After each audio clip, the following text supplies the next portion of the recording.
मानक चंद, कमला देवी, राकेश, नीतू, ऋषभ और Ayushi Musharraf, B123 Sethi colony, Jaipur.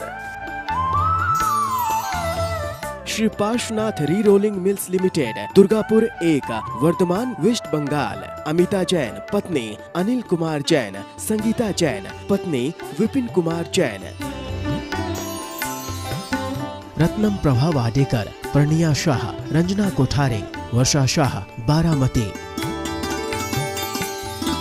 Shri Chandulal जुबराज Gandhi, फलटनकर, Ghatkopar, Mumbai एवं परिवार। अलेखा शाह, मनीष शाह, अनुपम Shah, Priyanka Shah, सचिंत Gandhi, Nupur Gandhi, श्रवंत Gandhi.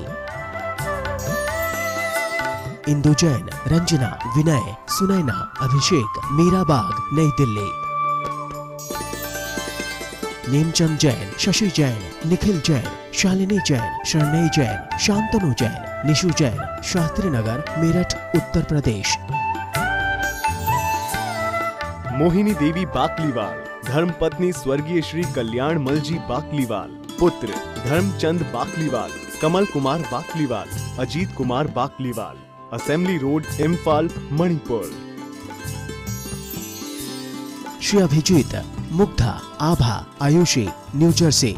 Doctor Tushar, doctor Ketki, Shri Jatin, doctor Kalpana आदि, धुले, महाराष्ट्र। जय जिनेन्द्र तज्जयति परम ज्योति, समं समस्तैरनंत पर्यायै, दर्पण तलैव सकला, प्रतिफलति पदार्थ मालिका यत्र। पंच परमेष्ठी भगवान की जय। 5 पापों को एक देश कैसे छोड़ा जाए उसका वर्णन चल रहा था और उसके अंतर्गत रात्रि भोजन का भी बहुत सुंदर वर्णन पिछली ज्ञानशालाओं में हुआ। अब आज उस एक देश जो व्रतों को धारण करने का था उसमें अणुव्रतों के वर्णन को आज संपूर्ण करते हुए आचार्य कहते हैं, इत्यत्र तृतीयात्मनि, इत्यत्र तृतीयात्मनि, इत्यत्र तृतीयात्मनि, इत्यत्र तृतीयात्मनि। मार्गे मोक्षस्य ये स्वहितकामः, मार्गे मोक्षस्य ये स्वहितकामः, अनुपरतं प्रयतन्ते, अनुपरतं प्रयतन्ते। प्रयान्ति ते मुक्तिमचिरेण, प्रयान्ति ते मुक्तिमचिरेण। बोलिए, इत्यत्र तृतीयात्मनि, मार्गे मोक्षस्य ये स्वहितकामः, अनुपरतं प्रयतन्ते, प्रयान्ति ते मुक्तिमचिरेण। इति अत्र, इति माने इस प्रकार, अत्र माने इस लोक में, अत्र माने यहाँ होता है, यहाँ माने इस लोक में। तृतीयात्मनि, 3 की एकता स्वरूप। तृतीय तीनों मिलकर 3 की एकता स्वरूप। मोक्षस्य मार्गे, मोक्ष के मार्ग में। ये माने जो जीव, स्व माने अपने, हित माने कल्याण की, कामः इच्छा रखने वाले हैं, वे अनुपरतम प्रयतन्ते, वे अनुपरतम सर्वदा प्रयतन्ते प्रयत्न करते हैं। अर्थात जो अपने कल्याण का ही कामना रखने वाले जीव हैं वे मोक्ष मार्ग में सम्यक दर्शन ज्ञान चारित्र रूप जो मोक्ष मार्ग है उसमें हमेशा प्रयत्न करते हैं। उससे क्या होता है? प्रयान्ति ते मुक्तिम अचरेण, उससे वे अचरेण मन शीघ्र ही मुक्ति को प्रयान्ति प्राप्त करते हैं, मुक्ति की ओर गमन करते हैं। फिर देखें जरा एक बार, ये इति अत्र, इस प्रकार इस लोक में, अत्र माने यहाँ, इस लोक में तृतीयात्मनि तीनों की एकता रूप सम्यक दर्शन ज्ञान चारित्र स्वरूप मोक्ष के मार्ग में जो अपने हित की भावना रखते हुए अनुपर्तम माने हमेशा प्रयत्न करते हैं, सम्यक दर्शन सम्यक ज्ञान रूप होकर सम्यक चारित्र को धारण करते हैं और आगे बढ़ते हैं, वे अचिरेण माने शीघ्र ही मुक्ति को गमन करते हैं, मुक्ति की ओर बढ़ते जाते हैं। अर्थात जिन जीवों ने सम्यक दर्शन सम्यक ज्ञान प्राप्त करने के बाद अपने जीवन में सम्यक चारित्र को धारण किया है, जिन 5 अणुव्रतों का पहले वर्णन हो चुका, 5 अणुव्रतों को स्वीकार किया है, वे फिर आगे बढ़ते हुए मोक्ष मार्ग की ओर बढ़ते जाते हैं। एक बार फिर देख लें, इस प्रकार अत्र माने इस श्लोक में 3 की एकता रूप मोक्ष के मार्ग में ये अपने हित माने कल्याण की भावना रखने वाले जीव अनुपर्तम माने हमेशा सर्वदा प्रयत्न करते हैं, वे ते माने वे अचिरेण माने शीघ्र ही मुक्ति को गमन करते हैं, अर्थात मुक्ति प्राप्त कर लेते हैं। पंडित जी, मोक्ष का मार्ग क्या है? इस संबंध में जैन धर्म के सबसे ज़्यादा मशहूर ग्रंथ तत्वार्थ सूत्र का पहला सूत्र याद रखना चाहिए। सम्यक दर्शन ज्ञान चारित्राणि मोक्ष मार्ग। सम्यक दर्शन सम्यक ज्ञान और सम्यक चारित्र, इन तीनों की एकता मोक्ष मार्ग है। जिस जीव को पहले आगम का ज्ञान हुआ हो, फिर जिसने श्रद्धान बनाया हो, श्रद्धान बना के सम्यक दृष्टि बन गया हो, अर्थात सम्यक दर्शन प्राप्त कर लिया हो, तो सम्यक दर्शन और सम्यक ज्ञान हो गए। उसके बाद जिसने चारित्र को धारण कर लिया हो, उसे कहते हैं यह मोक्ष मार्गीय है। मोक्ष का मार्ग क्या है? तीनों की एकता, सम्यक दर्शन सम्यक ज्ञान सम्यक चारित्र की एकता मोक्ष का मार्ग है। अगर कोई सम्यक दर्शन सम्यक ज्ञान धारण कर ले, प्राप्त कर ले, मोक्ष मार्गी नहीं। अगर कोई चारित्र को धारण कर ले, सम्यक दर्शन ज्ञान नहीं हुआ हो, तो भी मोक्ष मार्गी नहीं। तीनों हैं तो मोक्ष का मार्ग है। इसलिए सम्यक दर्शन सम्यक ज्ञान सम्यक चारित्र, इन तीनों की एकता मोक्ष का मार्ग है। गुरुजी, मोक्ष मार्ग के लिए कैसे प्रयत्न किया जाए? सबसे पहले जो सच्चे देव शास्त्र गुरु के अलावा अन्य देव शास्त्र गुरु हैं, उनकी आराधना श्रद्धा भक्ति छोड़ी जाए। सबसे पहले सच्चे देव शास्त्र गुरु जो वीतराग सर्वज्ञतोपदेशी देव शास्त्र गुरु हैं, इनको अपनी श्रद्धा का विषय बनाकर इनकी भक्ति की जाए, इनको अपना माना जाए। मैं उनका भक्त था, उनको छोड़ दिया, अब मैं सच्चे देव शास्त्र गुरु की भक्ति करता हूँ। अब जब शास्त्र पर श्रद्धान बना लिया, अब शास्त्र में जो लिखा है वो सच्चा है। फिर 7 तत्व 9 पदार्थ 6 द्रव्य का शास्त्रों से ज्ञान किया जाए।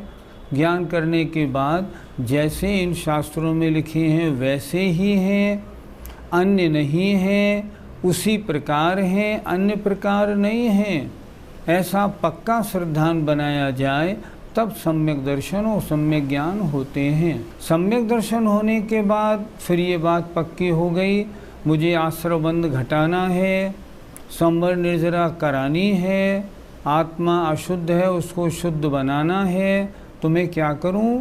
निर्जरा की सबसे मुख्य कारण जो सम्यक चारित्र है उसको धारण करूं, फिर वो सम्यक चारित्र को धारण करे। आपने प्रश्न किया मोक्ष मार्ग में कैसे आगे बढ़ा जाए? सम्यक दर्शन सम्यक दृष्टि और सम्यक ज्ञानी होने के बाद सम्यक चारित्र को धारण किया जाए। कुछ लोग वर्तमान में ऐसे हैं जो स्वाध्याय में तो लगे रहते हैं, लेकिन चारित्र की ओर जिनका ध्यान नहीं होता वे मोक्ष मार्गी नहीं हैं। और सही पूछो, उन्हें अभी शास्त्रों का श्रद्धान भी मजबूत नहीं हुआ। अगर शास्त्रों का श्रद्धान मजबूत हो गया तो शास्त्रों के अनुसार यहीं क्यों रुके? सम्यक दर्शन सम्यक ज्ञान के बाद चारित्र को धारण करो ना। व्रतों को स्वीकार क्यों नहीं करते? व्रतों के स्वीकार करने में हिचक कैसी? अगर व्रतों का स्वीकारपना नहीं तो मोक्ष मार्ग नहीं है। इसलिए इन तीनों की एकता मोक्ष मार्ग है। और इनके लिए क्या करें? प्रयत्न करें, सम्यक दर्शन सम्यक ज्ञान का स्वाध्याय करके प्राप्त करें और व्रतों को धारण करके आगे बढ़ें। पंडित जी, मोक्ष मार्ग में क्यों लगना चाहिए? आप सब लोग शास्त्रों को पढ़ के भूल जाते हैं। देखो, 6 ढाले की तीसरी ढाल की पहली 2 पंक्ति कितनी अच्छी थी। आत्म को हित है सुख सो सुख, आकुलता बिन कहिए, और आकुलता शिव माहि न ताते, शिव मग लाग्यो चाहिए। क्या कहा इसमें उन्होंने? आत्मा का हित किसमें है? सुख में। हम और आप क्या चाहते हैं? हमें सुख मिले। तो क्या जो इंद्रियों के विषय भोगों की प्राप्ति हो जाना ये सुख है? ये सुख नहीं, ये तो नाशवान है, इसमें तो सुख की भ्रांति है, ये सुख नहीं है। तो क्या है? आत्म को हित है सुख सो सुख, आकुलता बिन कहिए। निराकुलता होना इसका नाम सुख है। आकुलता शिव माहि न, आकुलता मोक्ष में नहीं है। आकुलता कर्मों से होती है, मोक्ष में कर्म है नहीं, तो आकुलता मोक्ष में नहीं है। इसलिए शिवमग लाग्यो चाहिए, मोक्ष मार्ग में लगना चाहिए। इसलिए है क्या? सीधी बात, सुख चाहिए। हाँ, सुख कहाँ मिलेगा? मोक्ष में। सुख का मतलब इंद्रिय सुख नहीं, अतीन्द्रिय सुख, और अतीन्द्रिय सुख मोक्ष में है। इसलिए हमें मोक्ष मार्ग में लगना चाहिए ताकि अनादिकाल से जो हम संसार में दुख भोग रहे हैं उनसे हमारा पीछा छूट जाए। पंडित जी, आत्मा का हित इससे कैसे होगा? आपको टोपी पहनते पहनते बहुत दिन हो गए, अब टोपी मैली हो गई है। अब इस टोपी के लिए हम क्या करें? हम इसको साबुन में धोएं, इसका मैल निकाल दें और टोपी को दोबारा फिर साफ बना लें। इसी तरह हमारी आत्मा कर्मों से अनादिकाल से मैली पड़ी है, अशुद्ध है। हमें क्या करना चाहिए? किसी प्रकार आत्मा के साथ लगा हुआ ये मैल आत्मा से अलग हो जाए और मेरी आत्मा जो स्वभाव से सिद्धों जैसी है वो सिद्ध पद को प्राप्त हो जाए। ये मेरा कर्तव्य है, ये मुझे करना है। सारे शास्त्रों का स्वाध्याय इसीलिए किया जाता है। स्वाध्याय का एक ही लक्ष्य है, मेरी आत्मा में लगी हुई अशुद्धि किस प्रकार समाप्त हो, मैं शुद्ध आत्मा रूप पने को कैसे प्राप्त करूं। बस वो लक्ष्य प्राप्त हो गया, सिद्ध पद प्राप्त हो गया, बात पूरी हो गई। इसलिए लक्ष्य एक है, किसी तरह से आत्मा की अशुद्धि दूर हो जाए और ये आत्मा हमारी शुद्ध हो जाए। गुरुजी, आत्मा को शुद्ध करने के लिए क्या करना पड़ेगा? हमें रत्नत्रय को धारण करना पड़ेगा, आश्रव बंध को रोकना पड़ेगा, संवर निर्जरा को लगाना पड़ेगा, चालू करना पड़ेगा, बढ़ाना पड़ेगा। तो इससे क्या होगा? आत्मा के साथ अनादिकाल से जो अनंतानंत कर्म लगे हैं ये सब धीरे धीरे धीरे धीरे सब पृथक हो जाएंगे, आत्मा शुद्ध हो जाएगी। इसलिए मोक्ष का मार्ग है सम्यक दर्शन, ज्ञान, चारित्र, इन तीनों की एकता ही मोक्ष का मार्ग है। इस प्रकार 5 अणुव्रतों का और रात्रि भोजन त्याग का पूरा वर्णन हो गया। आचार्य ने यह भी कह दिया, इस तरह चारित्र में अगर अग्रसर होंगे तब आगे मोक्ष मार्ग मिलेगा। अब 5 अणुव्रतों की रक्षा करने वाली जो 7 शील हैं उसके बारे में आचार्य अगला श्लोक बोलते हैं। परिधय इव नगराणि परिधय एव नगराणि व्रतानि किल पालयन्ति शीलानि व्रतानि किल पालयन्ति शीलानि व्रतपालनाय तस्मात् व्रतपालनाय तस्मात् शीलान्यपि पालनीयानि शीलान्यपि पालनीयानि।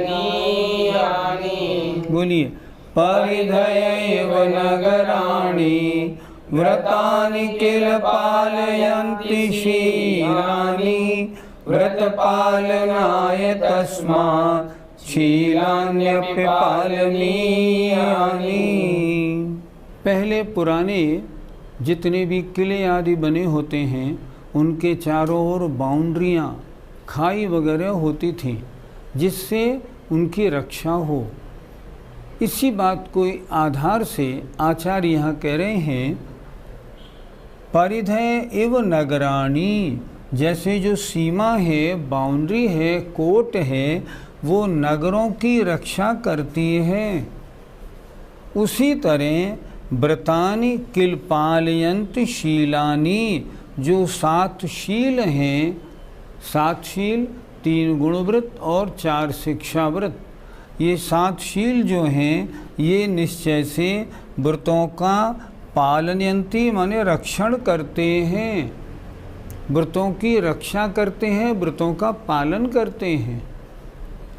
व्रत पालनाय तस्मात्, व्रत पालनाय व्रत पालन करने के लिए, तस्मात् इस कारण से, शीलानि अपि पालनीयानि, शीलों का भी पालन करना ज़रूरी है, पालन करना चाहिए। अगर आप चाहते हैं आपके अणव्रतों का पालन अच्छी प्रकार हो तो 3 गुणव्रत और 4 शिक्षाव्रत का ज़रूर पालन करें। ये क्या हैं? ये 7 शील हैं। ये शील क्या करते हैं? ये व्रतों का पालन, रक्षण, उपकार करते हैं। इनसे व्रत अच्छी तरह पाले जाते हैं। पंडित जी, शील के कितने भेद हैं? यहाँ शील से तात्पर्य है गुणव्रत और शिक्षाव्रत का। गुणव्रत किन्हें कहते हैं? जो व्रतों के गुणों में वृद्धि करें, अर्थात व्रतों को और अच्छा बनाएं, व्रतों की क्वालिटी में और तरक्की कराएं, उन्हें कहते हैं गुणव्रत। शिक्षाव्रत किन्हें कहते हैं? जो आगे मुनि मार्ग की शिक्षा दें, आगे बढ़ने के लिए प्रेरित करें, उन्हें कहते हैं शिक्षाव्रत। यद्यपि शील माने होता है ब्रह्मचर्य, पर एक शब्द के बहुत सारे अर्थ होते हैं। जैसे दर्शन माने भगवान का दर्शन करना, जैसे दर्शन माने ज्ञान से पहले होने वाला सामान्य अवलोकन, जैसे दर्शन सम्यक दर्शन, ऐसे एक शब्द के बहुत सारे अर्थ निकलते हैं। यहाँ शील शब्द का अर्थ ब्रह्मचर्य नहीं लेना, यहाँ लेना है व्रतों को पालन कराने वाली, जिनको धारण करने से व्रतों का पालन ज़्यादा अच्छी प्रकार होगा, उनका नाम शील है। ये शील 7 हैं, 3 गुणव्रत और 4 शिक्षाव्रत। पंडित जी, गुणव्रत के कितने भेद हैं? गुणव्रत के 3 भेद हैं, दिग्व्रत, देशव्रत और अनर्थ दंडव्रत। दिग्व्रत माने 10 दिशाओं में आने जाने की जीवन पर्यंत के लिए मर्यादा कर लेना। मैं इस दिशा में यहाँ तक जाऊँगा, इसके आगे नहीं जाऊँगा, इसे कहते हैं दिग्व्रत। देशव्रत, दिग्व्रत में हमने जो बड़ी मर्यादा बनाई है, उस मर्यादा के अंदर छोटी मर्यादा। क्या मतलब? दिग्व्रत में तो मर्यादा हमने जीवन पर्यंत के लिए बनाई, और देशव्रत में जो मर्यादा हम बनाएंगे थोड़े दिन के लिए बनाएंगे। मैं 7 दिन तक अपने गांव से बाहर नहीं जाऊंगा, ये हुआ देशव्रत। दिग्व्रत में तो मर्यादा ऐसी बनेगी, मैं पिछले 1 वर्ष तक नहीं, मैं जीवन भर अब भारत से बाहर नहीं जाऊंगा। ये हो गई दिग्व्रत की मर्यादा। देशव्रत की मर्यादा हुई, अब मैं 10 लक्षण पर्व में राजस्थान से बाहर नहीं जाऊंगा। या अपने शहर से बाहर नहीं जाऊंगा। ये हुई देशव्रत की मर्यादा। देशव्रत कुछ समय के लिए होता है और दिग्व्रत जीवन पर्यंत के लिए होता है। तीसरा होता है अनर्थ दंड। व्यर्थ के ऐसे काम नहीं करना जिन कार्यों से अपना तो कोई मतलब बने नहीं और पाप का बंध हो ही जाए। इसलिए ये तीन जो गुणव्रत हैं, ये तीन गुणव्रत लिए हुए व्रतों के गुणों में वृद्धि कराते हैं। अगर इस तरह हम आने जाने की मर्यादा जीवन पर्यंत की बना लेंगे और व्यर्थ के कार्यों को छोड़ देंगे तो हमारे व्रत बहुत मजबूत रहेंगे, निर्दोष पलेंगे। इसलिए इनको कहा गया गुणव्रत। पंडित जी, शिक्षा व्रतों के कितने और कौन कौन से भेद होते हैं? शिक्षा व्रतों के 4 भेद हैं। शिक्षा व्रत वो हैं जो हमें मुनि धर्म की शिक्षा देते हैं। इनके 4 भेद हैं। पहला सामायिक, अर्थात निश्चित समय 2 घड़ी, 3 घड़ी, 4 घड़ी के लिए समस्त पापों का त्याग करके अपनी आत्मा के निकट रहना, सारे संकल्प विकल्पों को छोड़ देना, इसका नाम सामायिक है। दूसरा प्रोष्ठोपवास, अष्टमी और चतुर्दशी को उपवास रखना और उससे पहले और अगले दिन एकासन रखना, ये प्रोष्ठोपवास है। तीसरा भोगोपभोग परिमाण, अर्थात भोग और उपभोग की जो परिमाण, जो सीमाएं बनाई थी, अब उनमें से प्रतिदिन नियम लेना।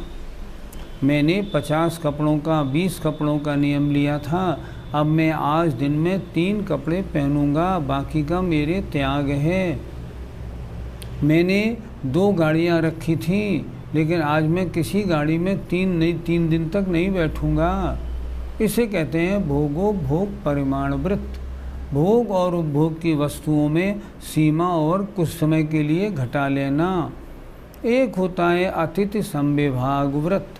ये शिक्षा व्रत के 4 भेद चल रहे हैं, अर्थात जिसके आने की तिथि नहीं, ऐसे अतिथि के लिए अपने भोजन धन आदि में से उचित विभाग करना, अर्थात उनको भोजन देने के बाद स्वयं भोजन करना, उनकी व्यवस्था में अपने द्रव्य को लगाना, उनका हर तरह से व्यवस्था बनाना, ये अतिथि संविभाग नाम का व्रत है। इस तरह ये 7 व्रत जो हैं, ये 5 पाप के त्याग रूप जो अणुव्रत हैं, उन अणुव्रतों में विशेष महिमा बनाते हैं। उन अणुव्रतों को सुगंधि प्रदान करते हैं, उनकी चमक बढ़ाते हैं। इसलिए इनको कहा जाता है 7 शील। ये 7 शील हैं। गुरुजी, इन 7 शीलों के द्वारा व्रतों की रक्षा कैसे होती है? जब हम आने जाने की मर्यादा हमने हिंदुस्तान बनाया, तो हिंदुस्तान से बाहर जितना भी और विश्व है, उससे हमारा संबंध छूट गया। तो हमारे 5 व्रत कम हुए कि नहीं हुए? हमने देश व्रत में 1 हफ्ते के लिए केवल अपने शहर से बाहर नहीं जाने का नियम लिया तो शहर के बाहर पापों से बच गए और पाप कम हुए। इन्होंने हमारे 5 पापों के त्याग में और ज़्यादा सुगंधी महिमा प्रदान की कि नहीं की? जो व्यर्थ के कार्य हम लोग करते रहते हैं, अनर्थ दंड व्रत में उनसे छुड़वाया, हिंसा आदि कार्य बचे कि नहीं? उसी तरह सामायिक प्रोष्ठोपवास करा के हमको अपने आत्मा के निकट रहना सिखाया। अपने आत्मा के निकट रहो, इससे क्या होगा? पाप घटेगा और आत्मा के निकट रहने से परिणामों की विशुद्धि बढ़ेगी। मुनि महाराजों को दान देना सिखाया, इससे क्या होगा? महान पुण्य का बंध होगा। इस तरह ये 7 शील, ये 5 अणुव्रतों के पालन करने में बड़ी मदद करते हैं, उनको सुगंधि प्रदान करते हैं, उनको निर्दोष पालन करने में ये सहायक होते हैं। इसलिए कहा गया ये 7 शील व्रतों का पालन अर्थात रक्षण करने वाले हैं। अगर ये 7 शील नहीं पाले जाएंगे तो 5 अणुव्रतों का पालन करना संभव नहीं होगा और उनके पालन में दोष लगते रहेंगे। इसलिए इन 7 शीलों को, ये 7 शील व्रतों की कैसे रक्षा करते हैं? जैसे किसी शहर के चारों ओर बना हुआ किला उस शहर की रक्षा करता है। इसी तरह ये 7 शील व्रतों की रक्षा करते हैं, इनका भी पालन करना परम आवश्यक है। जय जिनेंद्र। मानक चंद, कमला देवी, राकेश, नीतू, ऋषभ और Ayushi Musharraf, B123, Sethi colony, Jaipur. Shri Parshwanath re rolling mills limited, Durgapur 1, Vardhaman, west Bengal. Amita Jain, पत्नी अनिल कुमार जैन, संगीता जैन, पत्नी विपिन कुमार जैन। रत्नम प्रभा वाडेकर, पर्णिया शाह, रंजना कोठारे, वर्षा शाह, बारामती। श्री चंदूलाल जुबराज गांधी, फलटनकर, घाटकोपर, मुंबई एवं परिवार। अलेखा शाह, मनीष शाह, अनुपम शाह, प्रियंका शाह, सचिंत गांधी, नुपुर गांधी, श्रवंत गांधी। इंदु जैन, रंजना, विनय, सुनैना, अभिषेक, मीराबाग, नई दिल्ली। नेमचंद जैन, शशि जैन, निखिल जैन, शालिनी जैन, शरणय जैन, शांतनु जैन, निशु जैन, शास्त्री नगर, मेरठ, उत्तर प्रदेश। मोहिनी देवी बाकलीवाल, धर्मपत्नी स्वर्गीय श्री कल्याण मलजी बाकलीवाल। पुत्र Dharamchand Bakliwal, Kamal Kumar Bakliwal, Ajit Kumar Bakliwal. Assembly road, Imphal, Manipur. Shri Abhijit, Mugdha, Abha, Ayushi, New Jersey. Doctor Tushar, doctor Ketki, Shri Jatin, doctor Kalpana आदि, धुले, महाराष्ट्र।